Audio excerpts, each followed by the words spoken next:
Voices with Joe and Steve-O. I am, of course, Steve-O. And I am Joe. Welcome to episode 5 of Veterans Voices with Joe and Steve-O. Just when you thought that this podcast was only going to be a bunch of old white guys talking to each other, we're bringing you 2 lovely ladies from the Tampa area. They own a defense contracting firm. It is WWC. The former name of it was Wittenberg Weiner Consulting.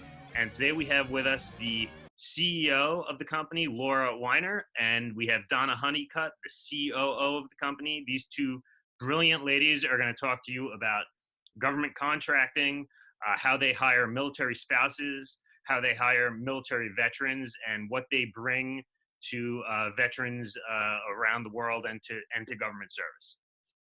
Yeah, so this is a really great conversation. I think you're going to learn a lot, but you're also going to get some entertainment too, because of course, you know, I'm pretty sure that I step on my tongue once or twice, and it's going to be a lot of fun. You're going to see a lot of interesting information here, and we're really excited to be doing this today. So please keep following Veterans Voices with Joe and Steve-O, Facebook, Instagram.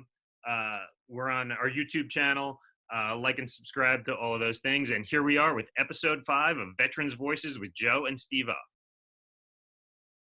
Good morning, everyone, and welcome to Veterans Voices with Joe and Steve-O. Today we have our guests, Lauren Weiner and Donna Huneycutt, and they're going to tell you a little bit about their story and how they are involved with veterans and the military and service members around the world. So without further ado, we'll jump in and we'll introduce the 2 of them. Good morning, ladies. Good morning. How are you? I'm great. I'm here in Hawaii, so actually it's morning here, and everyone else is in Florida. So go on and tell us where you are and who you are and where you're coming from. I'm Lauren Weiner. I'm in Tampa, Florida, which is not so sunny right now. There was some storms and a tornado overnight, but I am coming to you from Tampa, and I'm the CEO of WWC. I'm Donna Huneycutt. I'm the COO of WWC.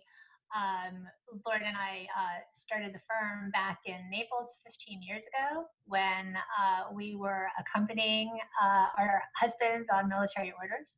I'm here in Lutz, which is right next to Tampa, about 4 miles away from Lauren. And yeah, interesting weather. We had a tornado, 5 in the morning.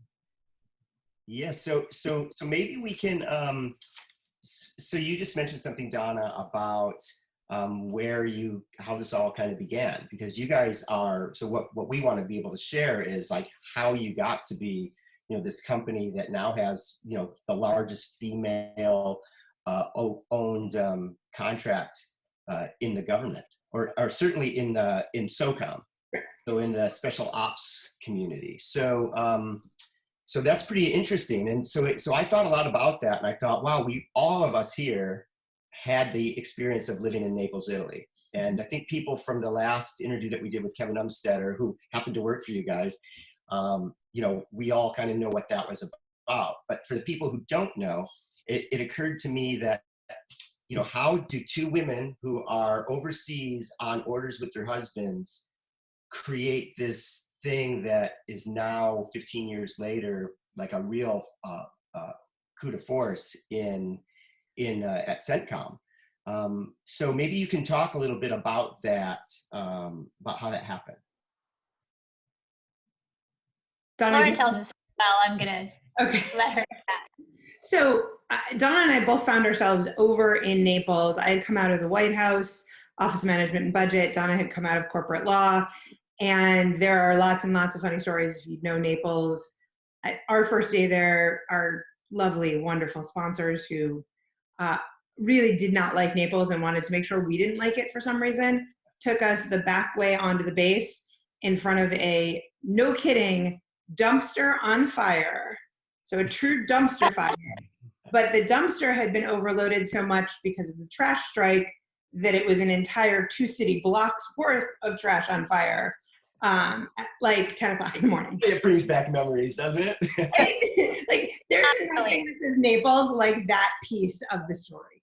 So I looked at my husband, literally first day we had just landed. And I looked at my husband and I was like, what did you get me into? And it got kind of worse from there for a little while. We got there, I couldn't find a job. There were a bunch of jobs open on the base that were GS 14, GS 15 level jobs that I was officially qualified for. I had been coming up on my GS 14. The paperwork was in before we PCS'd, so I was qualified as a GS 14 in the Office of Management and Budget. The comptroller position was open.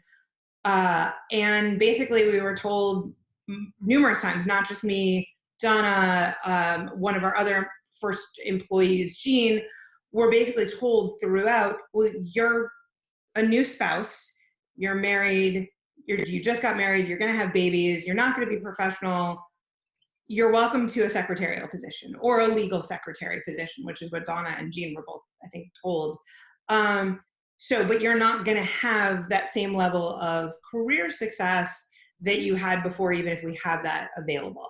So I didn't like that answer very much.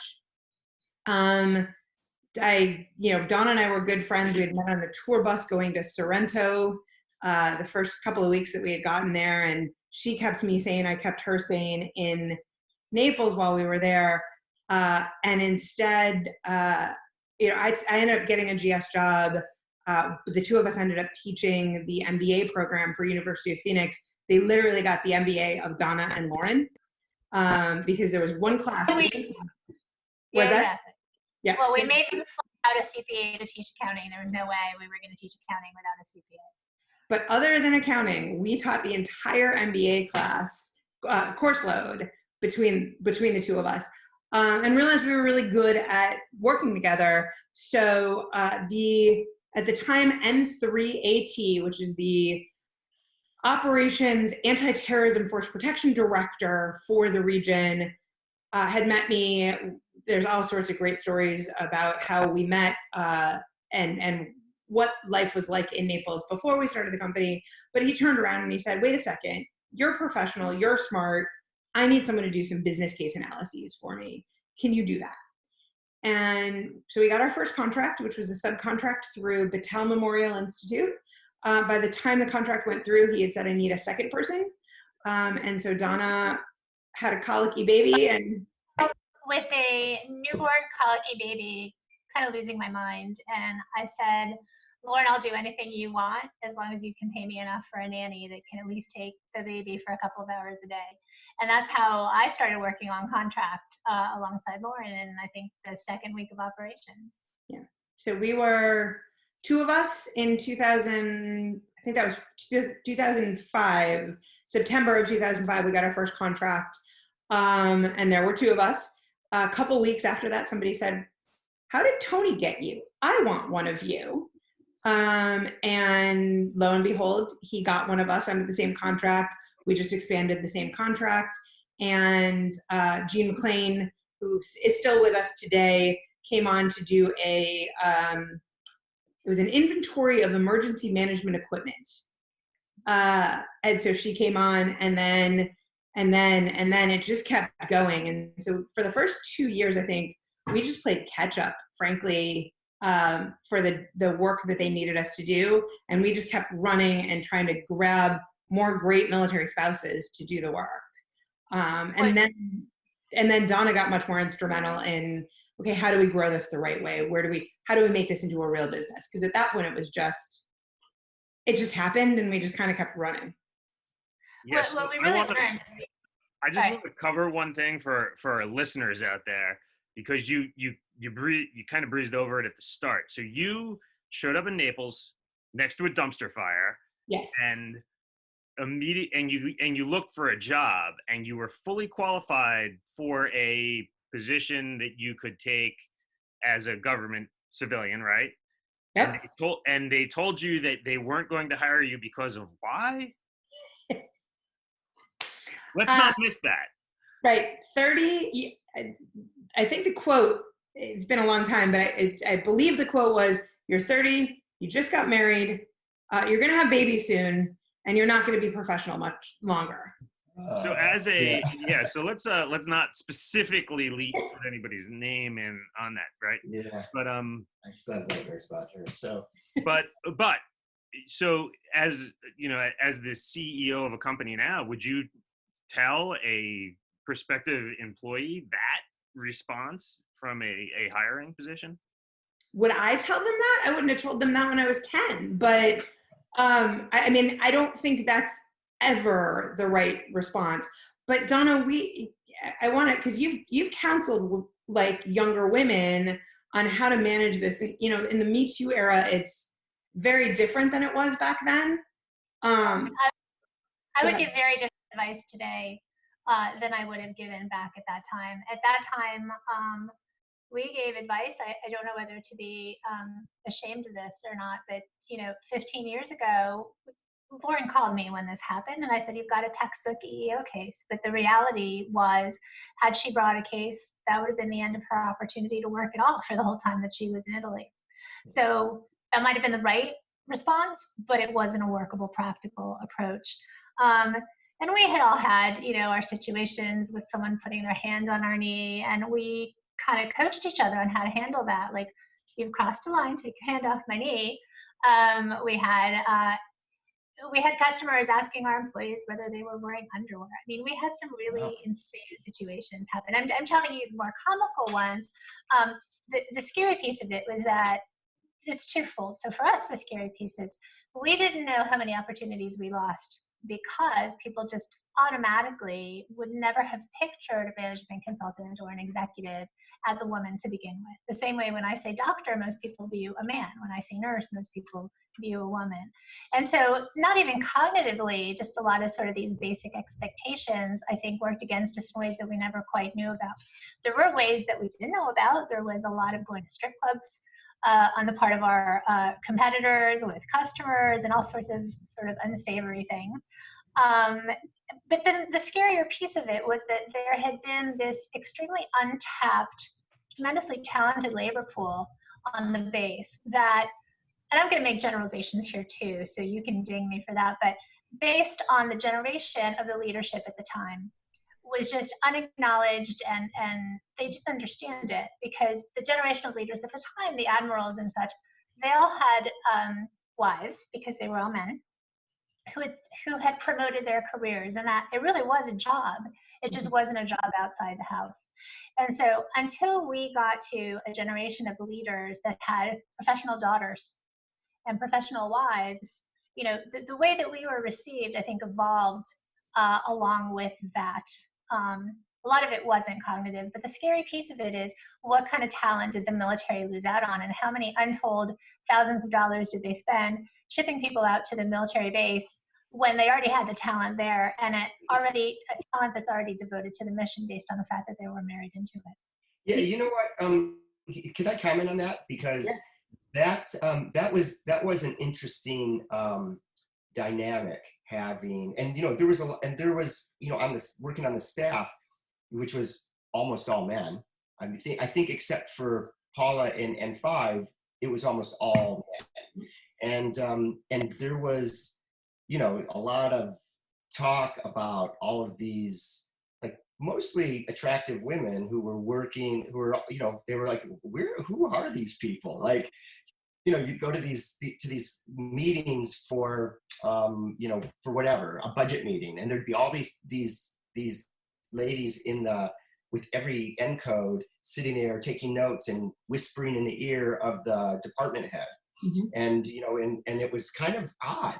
And then and of course a lot of the women, because they're professional, but they're dressed kind of like, almost like the Italian women, because in the summertime, you didn't know if you were, like, you really didn't know where you were at in the summertime. You know what I mean? Everybody was kind of dressed like they were going out to the clubs.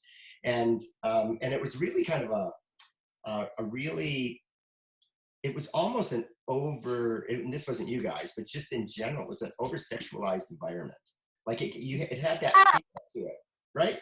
So seeing these women who were coming in and they were professional and they were like, easy to get along with, they weren't overly intrusive, they were there to assist, it changed the whole dynamic. But there was a lot of like whisperings, like, at the highest level about, I think it made them feel good. I really think that it made the leadership feel good to have these empowered women doing things to support them you know, it was different than they would have, you know, I think it made it better, actually. So we saw that change over the last 10, 15 years, and probably the first 5 years of it.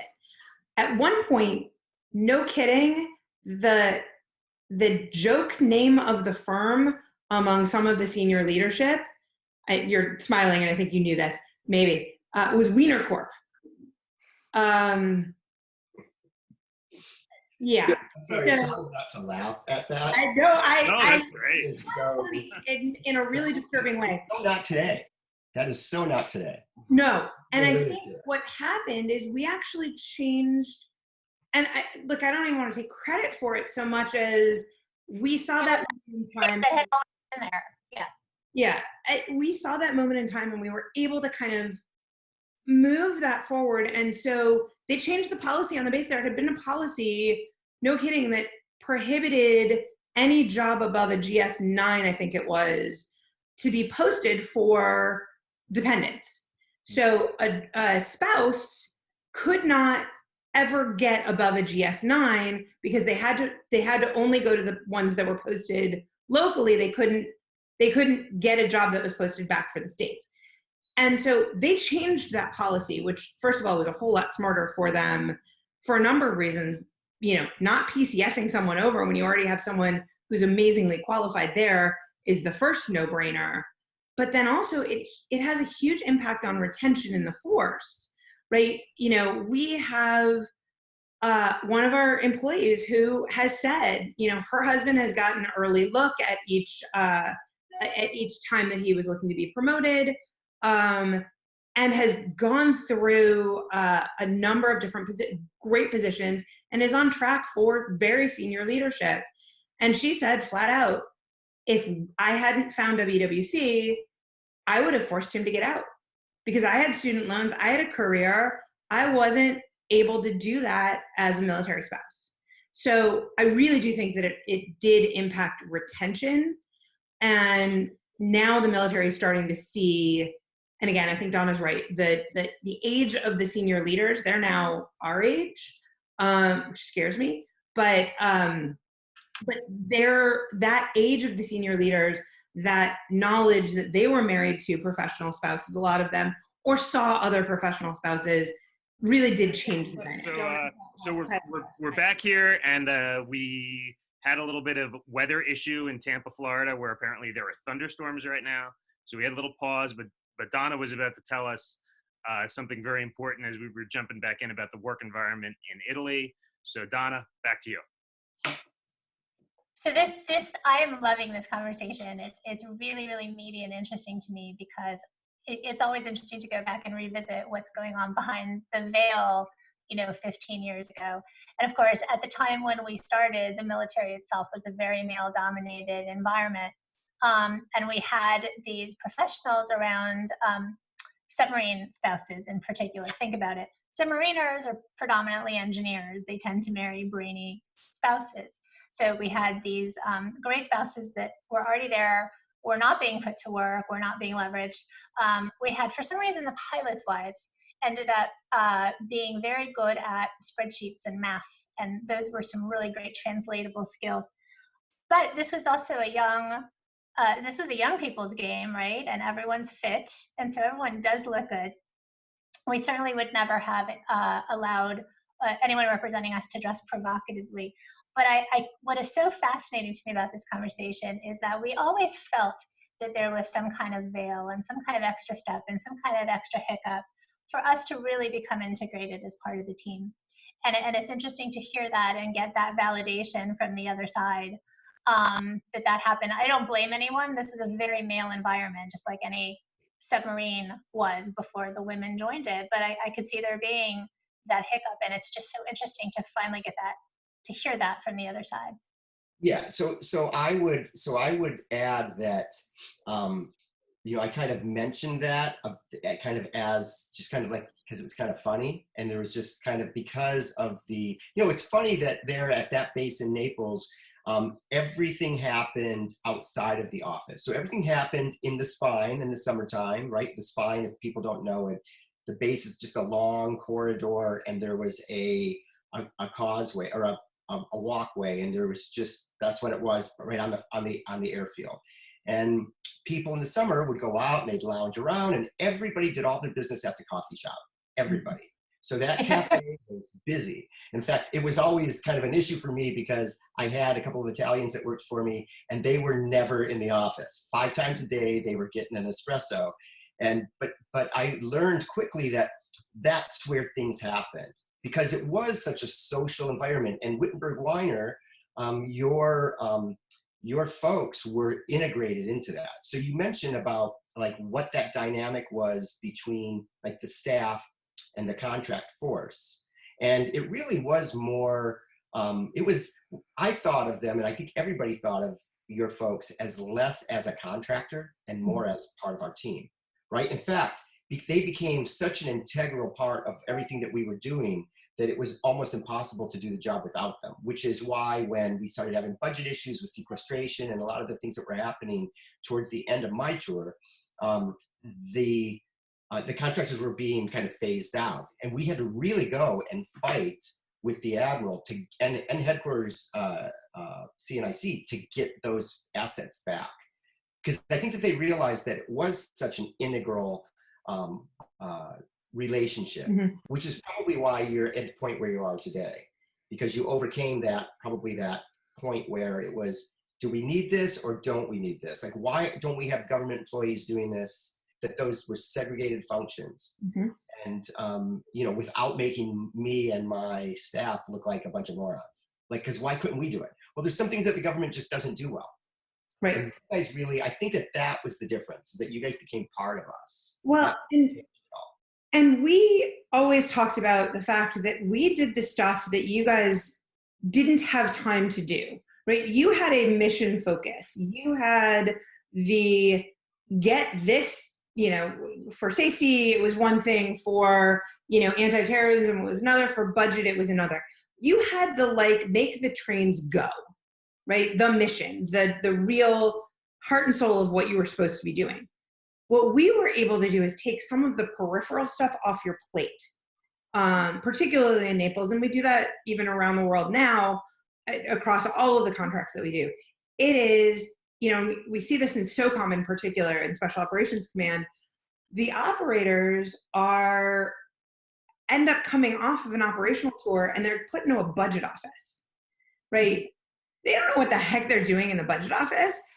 One of the guys that we had working for us for years had been the J3 for SOCCENT, it was the J3 for SOCCENT, the operations director for SOCCENT, which is here in Tampa, covers the Middle East. And he needed a deputy position, and the HR department for SOCOM or for SOCCENT said, okay, write me a position description. And he wrote down some stuff, and he said, here. And they said, well, that's not a position description. It's not good enough. Write it again. And he's like, can I have a template? Can I have nope, just write it again. He said he spent months trying to get a position description written because, and it wasn't HRO's fault. They're too busy doing everything. They're like, you're the expert, give us this. So we tend to bridge the gaps and the chasms between the operational side, the mission-focused GS and military, and the stuff that hinders you from getting your job done and getting it done well. So we find all the efficiencies. We do a lot of continuous process improvement stuff. That's the stuff that we can do that isn't inherently governmental, right? Because what you do on mission is inherently governmental. What we do in making everything else run smoothly allows for the inherently governmental stuff to go. So as you fill that model, right? How are you hiring spouses, veterans, all of that? We're coming at, a lot of people have lost their jobs. Like you have contracts, you have your company. Tell us a little bit about how that integrates. So we are at this point, we actually grew dramatically with this one large contract we got at SOCOM, which was almost exclusively military veterans. And we've been working with military veterans increasingly as our portfolio of projects increased. So we're now, I would say, probably about 50 or more % veterans, 25% military spouses and dependents, state spouses and dependents. And for us, that's a sweet spot. That's our community. We really are. We feel very integrated into it, and that's honestly where we're most comfortable. So we definitely encourage all veterans to come look at our website and see what positions we have open.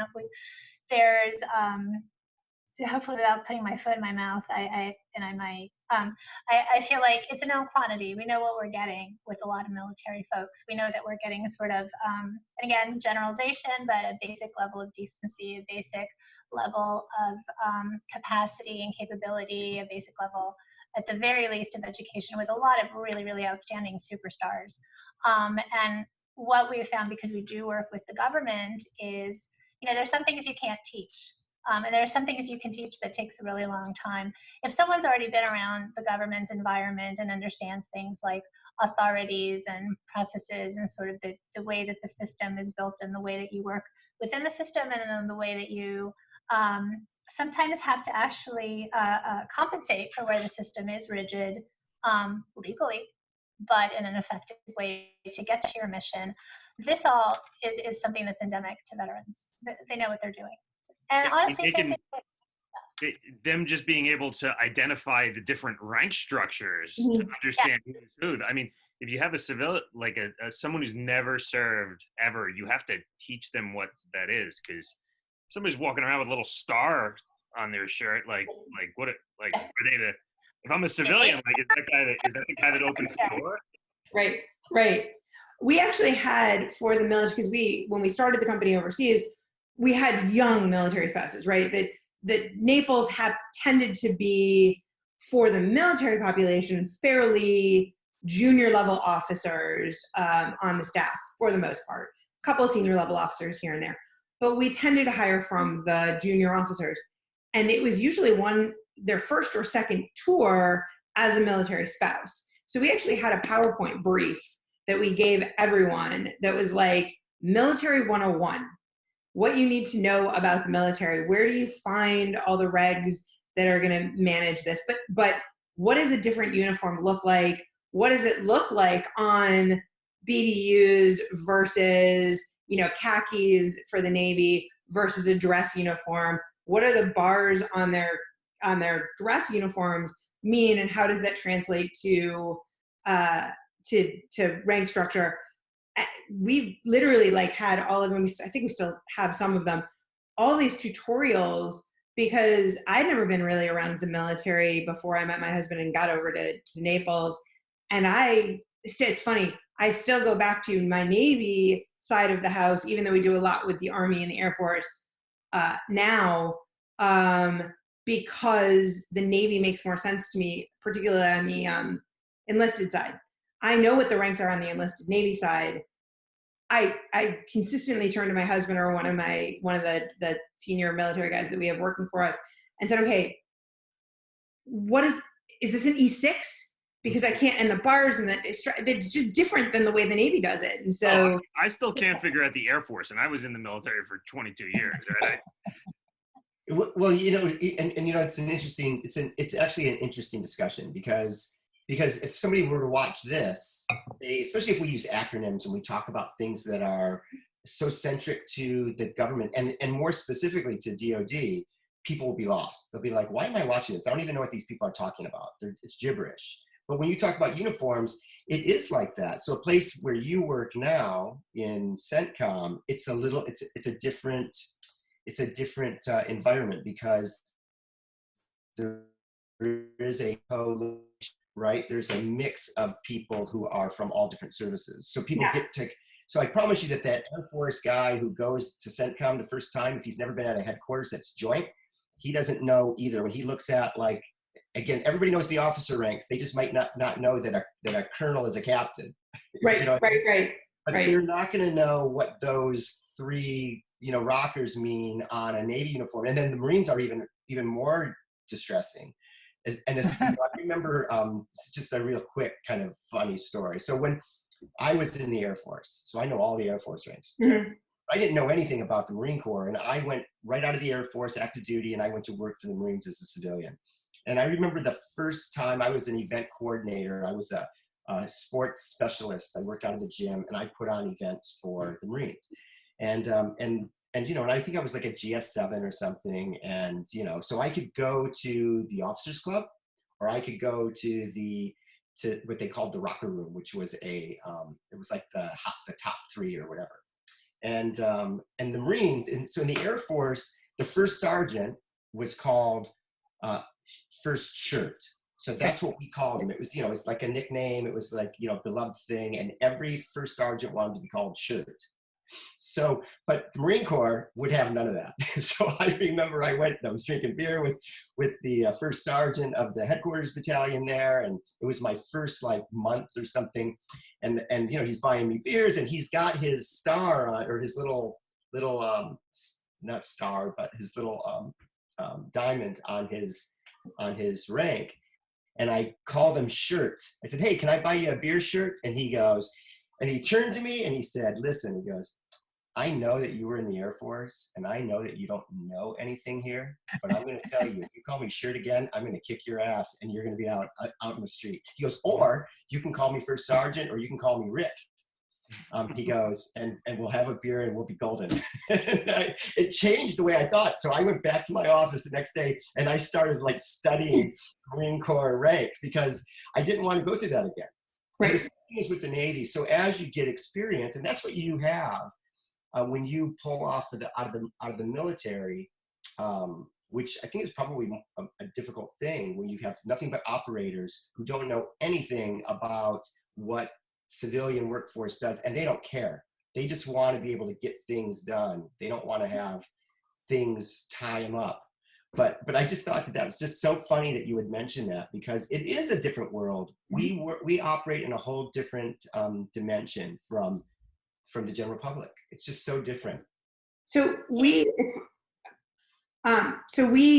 help a lot of transitioning veterans. The flip side is also funny to watch, right? The guys and women that are coming out of the military now are turning from that insular world that we didn't understand going in, and they're trying to find their way in the real world. And Donna and I both, along with a number of our other kind of senior staff, have made it a point to help counsel veterans as they come out, and particularly those that are retiring after 20, 25, 30 years.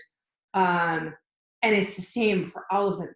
They don't know how to speak civilian. Their resumes are, class is horrible, on many bases at least. And so they've put civilianized titles to the chief operating officer of their battalion, and it's like, oh, no. It's really interesting to see them try to navigate the outside world as well. So I have a story I want to share on this issue. I was talking to someone who was transitioning out, and he was a Marine, since I guess we're picking on Marines in this call. And, anyone that's worked with Marines knows how sort of objective oriented they are. You tell them to go get the flag, they'll get the flag. It kind of doesn't matter what else they have to do in the interim. You're getting that flag. And so I'm talking to this, he was a colonel. And I said, okay, well, what you really need to think about, and this is what I tell all the transitioning veterans, what do you like to do most in your job? What are those times of the day when you are in a sense of flow, right? When you don't have to try, where it just comes naturally to you. And for different people, that's very different. For some people, it's sitting at their desk solving a complicated problem. For other people, it's mentoring. For other people, it's giving instructions and thinking about the big picture. And for other people, it's working with their hands. And you really need to think about, pretty much everything that you've done as a leader in the military is translatable to the commercial world, but you need to think about which parts of your job you loved. And that will help guide you towards what you're really a great fit for. And so I remember saying this to this Marine, and I said, well, so which of, you rotate every 2 or 3 years, which of your roles did you enjoy the most? And he said, he looked like a deer in the headlights. He said, no one's ever asked me that before. And I said, okay, well, I'm asking you. He said, I don't know. They told me what to do, and I did it. and I had to give him a homework assignment to figure out and talk to his wife. What does his wife remember him coming home and talking fondly about that he had done each day, to sort of help him identify what's the sort of path of least resistance for him to be successful in the commercial world? So that's an interesting opportunity to ask you another question, if you don't mind. Is that okay? So Joe shared with me, and I think I commented on a little email about your podcast. So the thing that I wanted to ask you about your podcast is not so much about what you say in it, but more the thing that intrigues me, made me want to learn more and to ask this question, is the title. So the title of Winning with Connections, so it conjures up so much of what we're talking about and so much of what we talked about, like the whole experience in Naples, which again translates everywhere. So everywhere I've gone in the world, and really it's been since the beginning, right? Since my beginning stories as a young moron with no stripes on. But everything is about relationships. All of my career, all of Joe's career, probably all of what you guys do is all about connecting with people and about trust, because trust comes out of the relationship. So when you get somebody who refers you, Kevin Umstetter mentioned it. And he talked about how Kevin Mooney, who was, I hate to name drop, but he mentioned these people. And these are people I respect, by the way. So whatever I would say, they would probably give me a pass. So hopefully they respect me too. I'm not sure, but I think so. We'll see in the comments. Everything is about, you see me backpedaling there? So everything is about relationships, right? People, so often somebody will say, so how did you get that job? You go, well, I'd like to tell you that it was because I interviewed the best, or because my resume was the best, or because my experience was, beyond reproach. But I got the job because, or the contract because, or the whatever because I had worked with this other person who really, I fit in with them. And that creates a bond of trust. So when you talk about winning with connections, that may not be what your intent was with that title. Well, tell us about it. Tell us about so let's talk about that. Am I on track? I have some thoughts. Lauren, do you mind if I take a stab at this one? So Lauren and I talk about luck quite a bit. What is luck? And I will tell you, in the early years of our firm, a lot of people thought we got very lucky. And we are very lucky. We're lucky because we are American citizens. We're lucky because we were educated. We're lucky because, we both found ourselves in Naples with a great opportunity that nobody else had made use of yet. But a lot of what luck is really talking to everyone, listening to everyone, constantly connecting the dots of what your world looks like, and having the knowledge to jump on an opportunity when the opportunity presents itself, because opportunities present themselves every single day, and you never know who you might be talking to. Picking up on what Donna said about the connections, I think we played on a number of different concepts with the Winning with Connections, and obviously we also were looking for WWC to kind of tie it into the company and the brand. But when we were talking about Winning with Connections, yes, first and foremost, relationships. And we gather people and keep them around us across 15 years, 20 years, 30 years.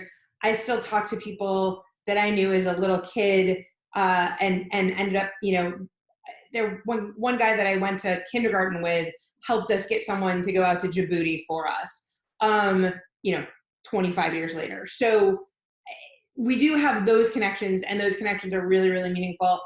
And we do good things for people because we believe that karma really is a force, not necessarily the spiritual karma or whatever, but put good out there in the world, and it comes back to you, and so anyway, so I think the Winning with Connections does mean those connections. It also, to play off of what Donna was trying to say, or I think what Donna was trying to say, is we make connections between various things in the world, not the people necessarily, but hey, wait a second, you're struggling with this issue. We've seen that over here. let me give you some thoughts about how we've seen this, or, you're struggling with this. I wonder if that has something to do with this over here. And maybe if we pushed on the balloon this way, it would kind of pop out here and your problems would go away. Or wait a second, this person over here is struggling and this person over here has something they need. So, early in Naples, when I was still actually working on contract, we made deals between different encodes, really, where it was, I need a billet and I've got extra money. You need this technology and you can give up a billet if you get this technology inserted. I can give you the money if you give me the billet, right? And we did that, and we had it all kind of structured and stacked so that we could see the connections between two different things and kind of move it out, and really, instead of just focusing on this really small thing, focus on the bigger picture and make the connections that we got to make, because we saw, as a company, we cut across a number of different, encodes or commands, or frankly, even, between the State Department and Defense, we were able to kind of put people together, put issues together in ways that made things work better. And we talk a lot about the third way, finding the interim path instead of this path or this path. You find some hybrid solution. Those kind of connections, I think, are really meaningful. So it was kind of a play on a number of different concepts. Yeah, I would add, I'm sorry. ahead. In addition to sort of the horizontal connections of, you start seeing the same situations and the same struggles. This is a really interesting thing about business and business administration, which I think also applies to something as specialized as the military, is you keep seeing the same challenges come up over and over and over again. And so these are classic challenges. There are classic business answers, and yet they are really hard to identify and really hard to implement. Otherwise, everyone's business would run as smooth as silk. So a lot of those connections also tend to be, where are we really trying to go? What's our mission here? And so in addition to those horizontal connections, I've seen this here, I've seen this here, this solution worked in this situation, and might work in that situation. We're also looking at kind of vertical connections, constantly keeping in mind the big picture. Where is DoD trying to get to? What does the National Defense Strategy say, right? How is this all deriving down from the National Defense Strategy? Who are the stakeholders that we need to get on board? How do we connect them and bring them in? And you can get very, very creative in the way that you do that. So it's another way to look at it.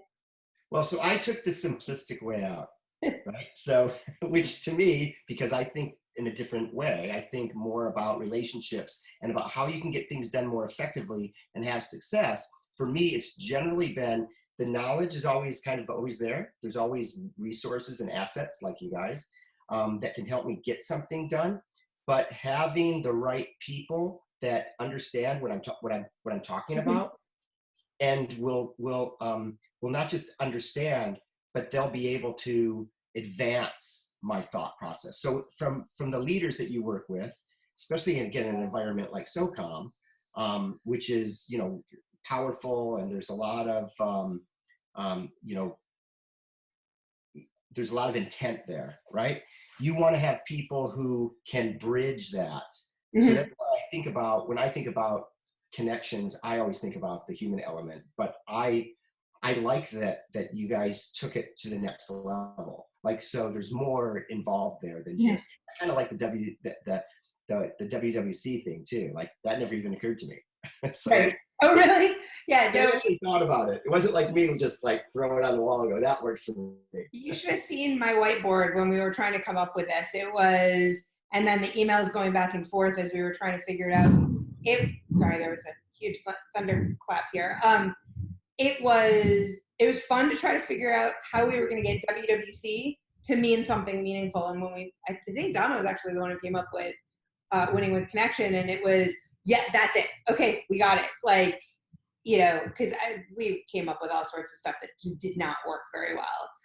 But that connection thing, I think, was multi-layered and multifaceted. So you mentioned earlier that you were you have Winning with Connections, your podcast, you're rebranding the company.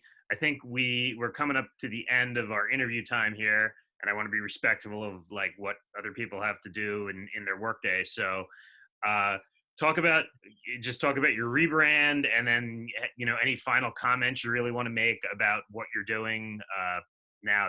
That's totally fine. I'll talk about the rebrand, and then I'll leave Donna with the final thoughts, if that works. We have gone from a 2-person firm to a 50-person firm, to a now 200, almost 250-person firm. And we are looking at growth that is even more substantial than that, depending on kind of how this plays out and post-COVID and all the stuff that could play out. But we are looking at some other substantial growth because of kind of our strategic plan and how we've put all the pieces together. And we realized that, what we came up with as a concept, which was literally just to not make me a 1099 at the beginning of, 16 years ago, and kind of threw a name out there just as a placeholder until we could get back to the States and do our real jobs, has really turned into a viable mid-sized business. And long-term, we are looking 5-10 years out and looking at how we come into that viable mid-sized business frame, because we are coming out of small business status over the next couple of years. It's kind of not a cliff, thankfully. There's a couple of pieces that kind of cascade, but we are not a small business anymore over the next few years. And so we have to be a different kind of business while keeping to our roots. And so the rebrand really kept to our roots. It keeps WWC in there, but it talks about and looks at and visually makes it feel like we are a much more realistic mid-sized firm, not the little cute mom and pop or 2 military spouses getting other military spouses to do the work. That was a great, great thing. It's where we were, and where we've come to still honors those roots. We still care a whole lot about military spouse employment. We will still hire a military spouse over almost anyone, but we're a different kind of firm now. And so we're looking for all of these pieces to kind of fit together in the last, and where we're going. I would add that at this point, this firm is not Lauren. It's not Donna and Lauren. It's not Donna and Lauren and Heidi. I think our personalities drove it at the beginning. We had an individual relationship with everyone in the firm, and we were able to continue the culture that way. At this point, we don't touch everyone in the firm. And at this point, we have hired people that are much better than we are at a whole lot of functions. We have some superstars on staff. I mean, I thank God every day for the people and the quality of the people that I get to work with, including a lot of veterans, for sure. And so the rebrand is really about that. This isn't about any one person. This isn't about any number of people anymore. This is about a standard, I think, of performance and excellence, and a cadre of people that first by accident, and I think later deliberately, we cultivated to have a lot of great things in common. And so you know what you're getting.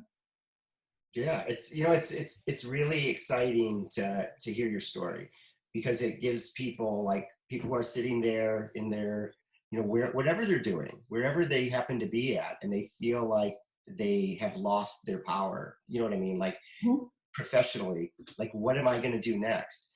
This is a great story because it tells people to really dig in, figure it out, like ask yourself, interview yourself, and ask yourself those questions that you asked that Marine Colonel. What is it that gives you pleasure? What is it that defines who you are, like down to the core level, and then expound on that. So, Joe challenges me to do that every time we talk, and I always go, what are you doing to me? I'm retired. You're killing me here. But it really is that simple. So I applaud you. I'm really, I'm going to be watching to see what you guys do next. Awesome. Thank you so much. It's really cool to have it come full circle, Amazing.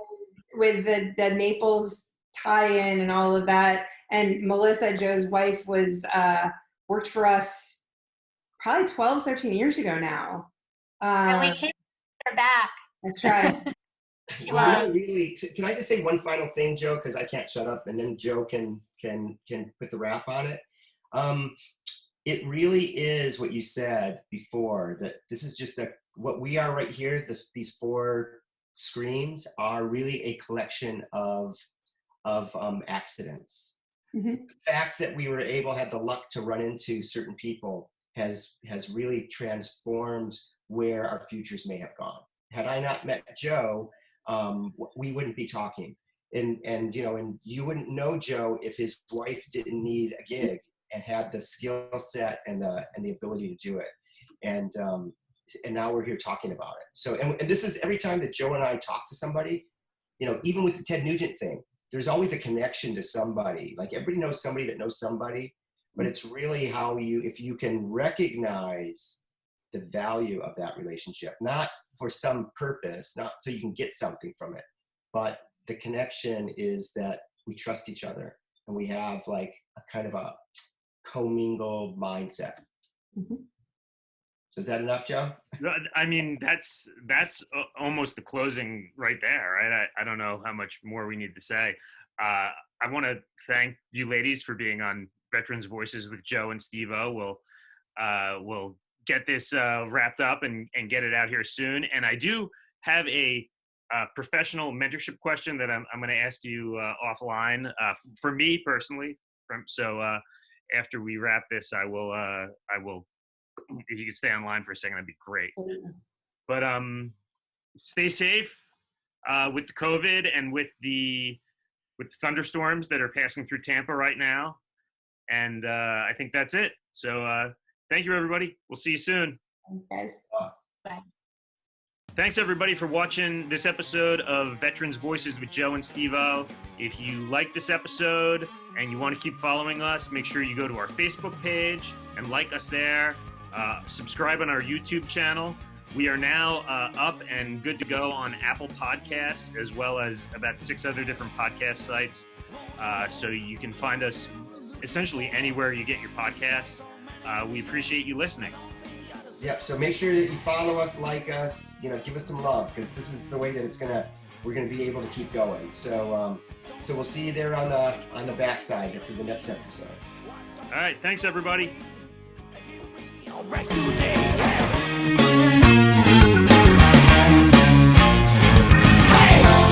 She's taking my life as a shining light, walking aside.